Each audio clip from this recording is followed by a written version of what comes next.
आसिले नुआ स्कॉलरशिप राज्य सरकार अनुसूचित जाति और अनुसूचित जनजाति वर्गर छात्र छात्री एक नूतन योजना आरंभ करिसेंते।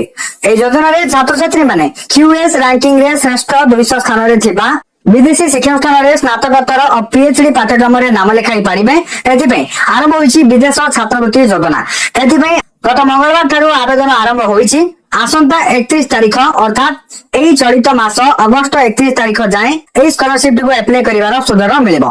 इच्छुक छात्र छात्री माने ओडिशा स्टेट स्कॉलरशिप पोर्टल जाके scholarship.odisha.gov.in रे आवेदन करि परिबे बोली उच्च शिक्षा विभाग पक्षरु सूचना प्रदान करा जायछि। विभाग पक्षरु जारी होइतबा सूचना अनुसार जो छात्र छात्री परिवारर वार्षिक आय माने एनुअल फैमिली इनकम 12 लाख टंका कम होइतिबो तांको आवेदन पाए सुविधा मिलिबो।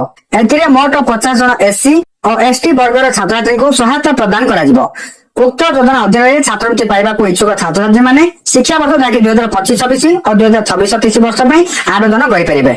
विदेश छात्रवृत्ति संपर्कित समस्त नियमावली बा गाइडलाइंस उच्च शिक्षा विभाग वेबसाइट रे प्रदान करा जायछि बोली सूचना मिलिछि।